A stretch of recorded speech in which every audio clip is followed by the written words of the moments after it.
Santo Evangelio según San Mateo. En aquel tiempo Jesús dijo a sus discípulos: Cuando venga el Hijo del Hombre rodeado de su gloria, acompañado de todos sus ángeles, se sentará en su trono de gloria. Entonces serán congregadas ante él todas las naciones, y él apartará a los unos de los otros, como aparta el pastor a las ovejas de los cabritos, y pondrá a las ovejas a su derecha y a los cabritos a su izquierda.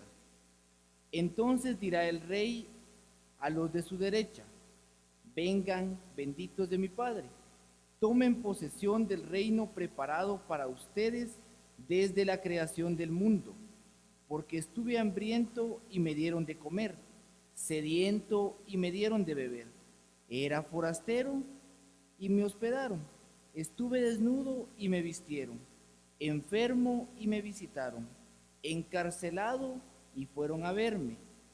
Los justos le contestarán entonces: Señor, ¿cuándo te vimos hambriento y te dimos de comer, sediento y te dimos de beber? ¿Cuándo te vimos forastero y te hospedamos, o desnudo y te vestimos? ¿Cuándo te vimos enfermo o encarcelado y te fuimos a ver? Y el rey les dirá: Yo les aseguro que cuando lo hicieron con el más insignificante de mis hermanos, conmigo lo hicieron.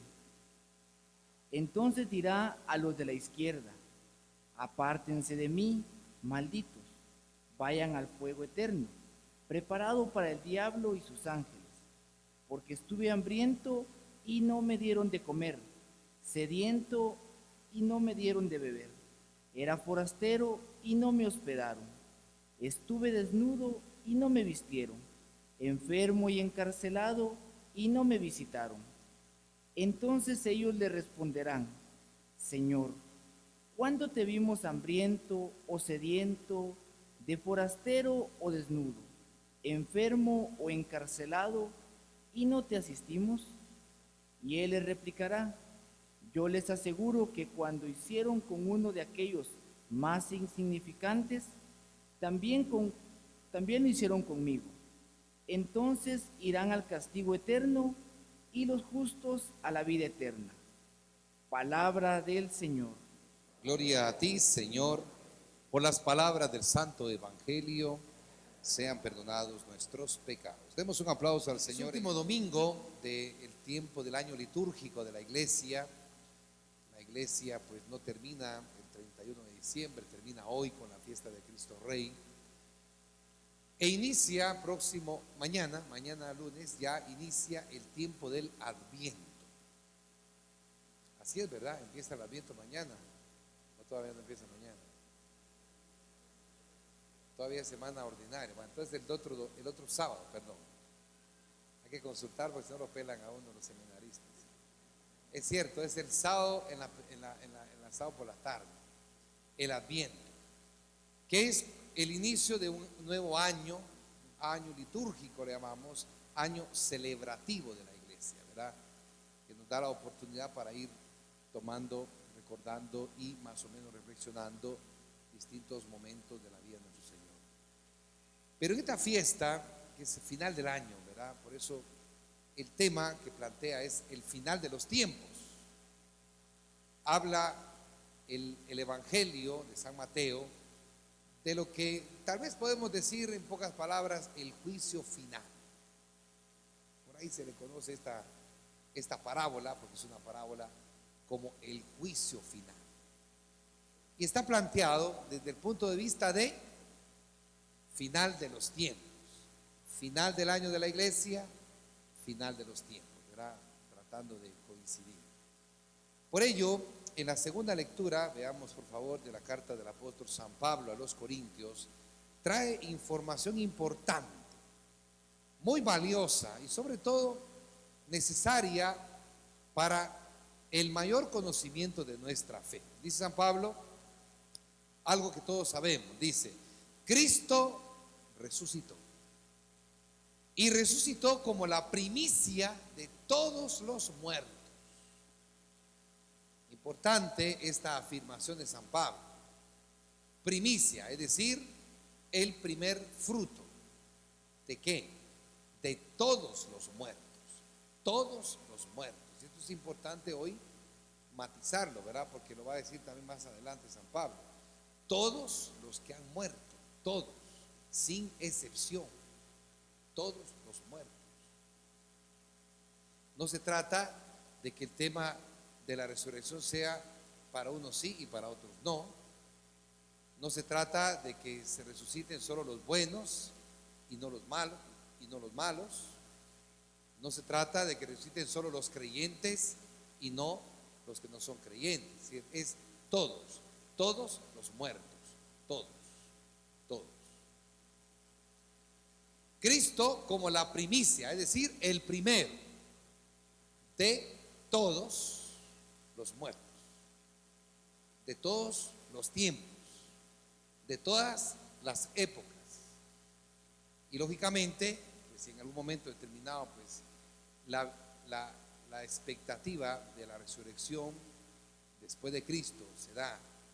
Estando nosotros muertos, también nosotros resucitamos, ¿verdad? Entonces es lo importante, todos los muertos.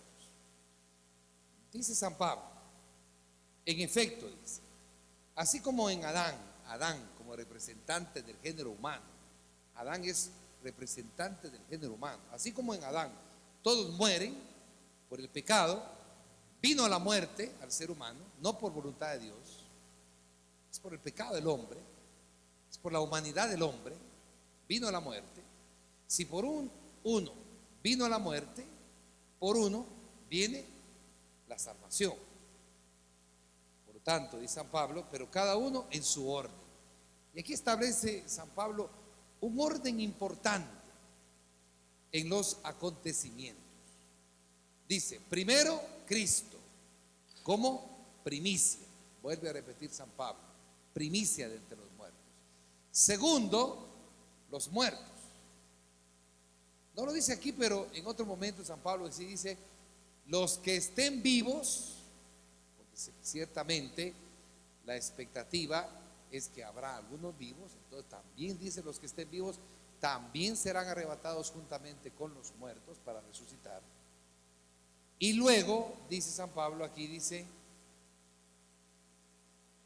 enseguida la consumación, es decir, el final, el fin del mundo, por así decirlo.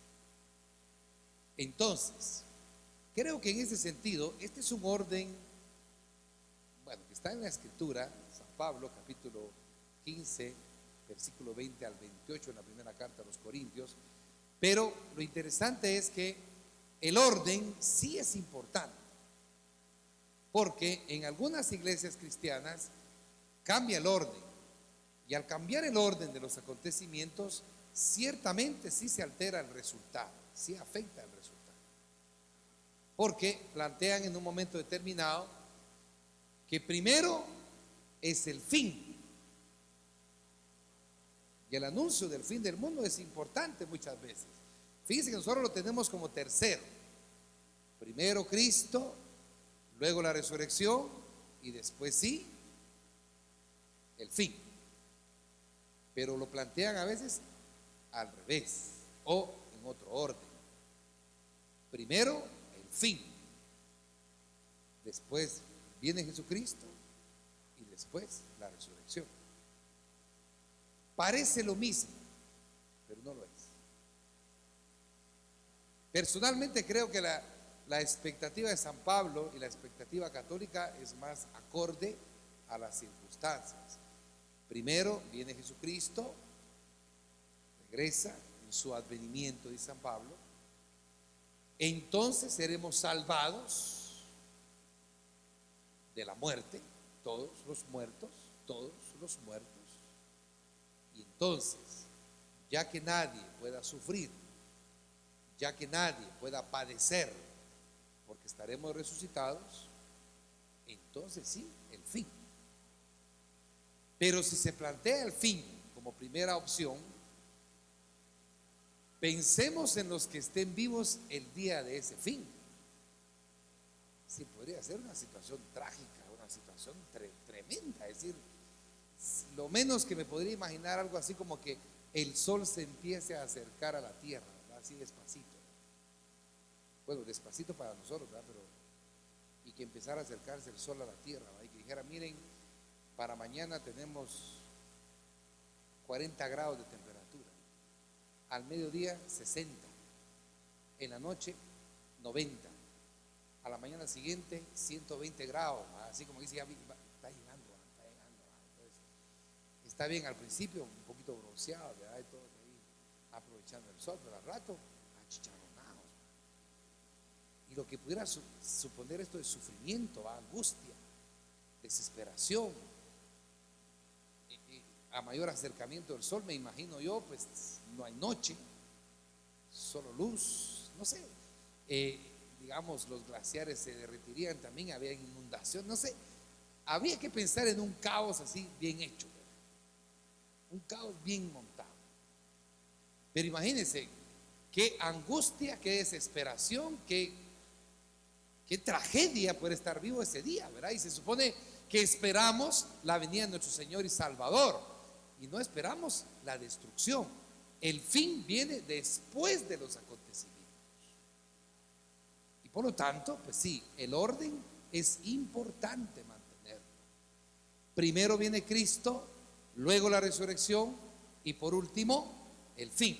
Entonces yo ahí sí estaría más que tranquilo, ¿verdad? Porque resucitamos y efectivamente después no vamos a padecer de ninguna angustia, de ninguna desesperación, en absoluto ningún daño cuando sea el fin. Es decir, cuando todo sea consumado, la consumación. Pero, dice San Pablo, el último de los enemigos en ser aniquilados será la muerte. Es plan de Dios vencer la muerte. Y por eso el tema de la resurrección. Por eso la importancia de la resurrección. Al final, cuando todo sea sometido, Cristo mismo se someterá al Padre. Pero hay otro pero ahí. Hay otro pero importante. ¿Por qué? Porque afirmar que todos resucitamos, porque es así, todos resucitaremos, no necesariamente supone que todos nos salvemos. Sí es bueno tenerlo claro, ¿verdad? Porque uno dice, bueno, entonces todos resucitamos, entonces no hay necesidad de esforzarse en hacer nada bueno, pues, porque es igual los buenos y los malos, los justos y los injustos, los creyentes y no creyentes, todos, pues entonces no hay diferencia. No hay mérito a la virtud, no hay premiación al esfuerzo, solamente igual para todos. Pero no, el Evangelio marca una diferencia. Pero hay que entender este Evangelio después de la resurrección. Primero resucitamos, después lo que hemos titulado, ¿verdad? Tradicionalmente se habla como el juicio final. Y entonces la posición del Evangelio es unos a la derecha, otros a la izquierda, dependiendo de sus obras, dependiendo de la bondad o de la maldad de sus actos, sin importar su fe, sin importar lo que creían o la práctica religiosa. Pero lo importante era lo que hicieron bueno versus lo que hicieron de malo. Y surge aquí una de las características del cristianismo, muy importante, muy interesante esta característica. Habla de cierto grado de mística del cristianismo, la mística del cristianismo. O si quieren llamarle también la espiritualidad propia del cristianismo. ¿Cuál es? Según el Evangelio, vengan benditos de mi Padre y tomen posesión del reino, porque tuve hambre y me dieron de comer, sed y me dieron de beber, enfermo y en la cárcel y me visitaron, dice el Evangelio. Y la pregunta es, sí, Señor, pero gracias, ¿verdad? Porque qué bueno. Pero mire, Señor, ¿cuándo fue que usted estuvo enfermo y lo fui a visitar yo? Porque si hubiera sabido que era usted, yo no solo visito, también le pago el hospital y los exámenes. ¿Cuándo fue que usted estuvo enfermo? ¿O cuándo fue que tuvo hambre? Porque si hubiera sabido que era usted, en lugar de un pan con frijol, una hamburguesa le hubiera llevado, o lo que usted me hubiera pedido, lo que hubiera querido. Pero ¿cuándo fue que usted, que yo le atendí, le asistí? Ahí viene la mística del cristianismo. Cada vez que lo hicieron con el más pequeño de mis hijos, a mí me lo hicieron. Es decir, la identificación del Cristo no solo con el sufriente, sino con el hambriento, con el enfermo, con el pobre. Esta es una mística cristiana. Es parte de la espiritualidad cristiana, es decir, identificar al que sufre o al necesitado con Cristo, no solo por un acto de caridad, así como dice, ay Dios, pobres de estos desgraciados, verán que no tienen nada, pobres de estos, ¿verdad? Les vamos a regalar, ahí está, mire, ahí está, coman. No es solo el acto de la caridad, no solo el acto de la generosidad, sino va más allá, es la espiritualidad, es decir, es Cristo, porque cada vez que lo hicimos con el más pequeño, a Él se lo hicimos. Entonces no solo de, ahí está, miren, ahí está, hártense, coman.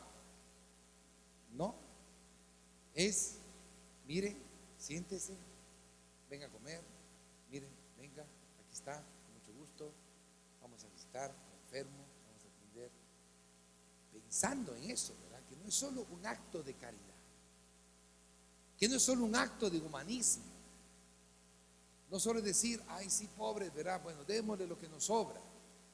Si la mística, si la espiritualidad me dice a mí, es cada vez que lo hago con el más pequeño, es a Cristo que se lo hago, lo tengo que hacer y de mejor forma, de mejor manera.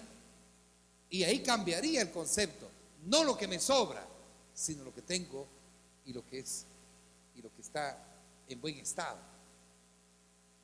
No el pan frío, sino el pan que tengo y las tortillas que tengo para mí. Ese concepto mucho mayor que el solo hecho de la caridad.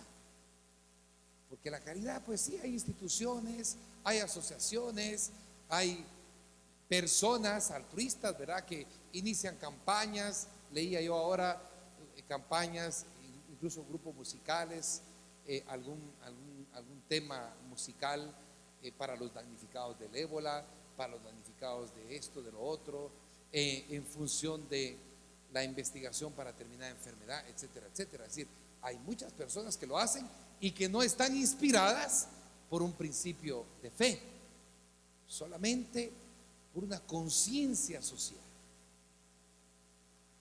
Entonces, no, desde el punto de vista de la fe, no se trata solo de la conciencia social, sino de trascender y pensar, ¿verdad?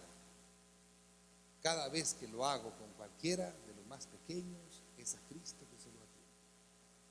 Entonces debería cambiar la manera de ayudar y de favorecer a los demás. Y el otro extremo también es complicado. La otra parte también es importante. Dice, dirá a los de la izquierda, apártense de mí, malvados. Vayan al fuego. Una manera de decir, verá, ustedes lejos, ustedes apártense, porque tuve hambre y no me dieron de comer, sed y no me dieron de beber, enfermo y en la cárcel y no me visitaron. Y vuelve la pregunta también de ellos, porque en ese caso están afectados y claro, tendrían que apelar inmediatamente, ¿verdad? Sí, Señor, pero ¿cuándo fue? Porque si yo hubiera sabido que estabas enfermo, te llevo al doctor, te llevo al sanatorio en ambulancia privada. ¿Cuándo fue que estuviste preso? Yo no supe que estuviste preso. o que tuviste hambre. ¿Cuándo fue? Por lo menos en mi defensa, ¿va? Como dice, pues yo no supe cómo ahora me recrimina por algo que no hice porque no me enteré. Sí, cada vez que no lo hiciste con el más pequeño de mis hijos, a mí no me lo hiciste. Y entonces digamos que la inspiración es para nosotros los creyentes esa: el prójimo, la atención al prójimo, pero en una identificación con el mismo Cristo. Ese es un proyecto muy ambicioso de nuestro Señor, que si esto lo concibiéramos, recuerdan hace unos domingos cuando hablábamos del tema del templo, que somos templo del Espíritu, que el Espíritu habita en nosotros.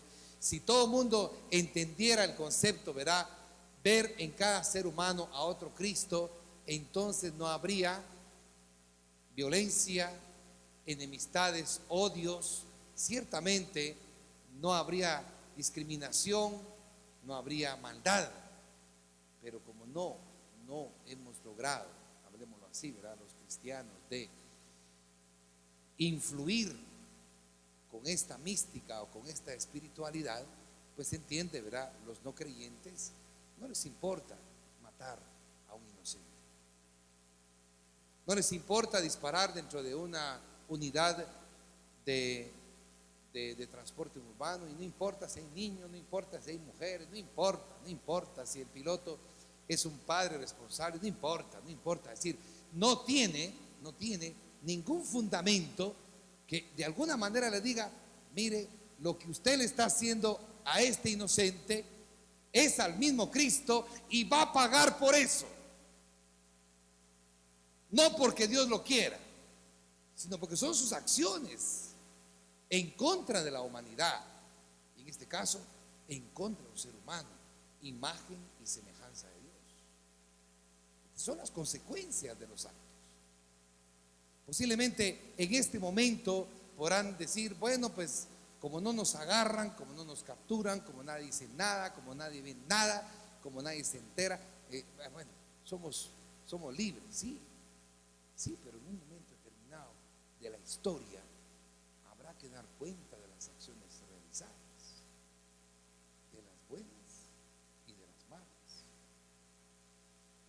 Por eso, sin llegar al extremo de los malvados que los hay, pues también hay que cuidar el grupo humano que les corresponde a ustedes, porque la misma reflexión se hace en función de los hijos. Cada vez que ustedes atendieron a sus hijos con caridad, con atención, con cariño, con bondad, pues al mismo Cristo lo hicieron. Cada vez que les sonaron a alguno de los pequeños, cada vez que no cumplieron sus obligaciones en la manutención de los hijos, cada vez que ofendieron a uno de sus hijos, no estoy hablando del vecino,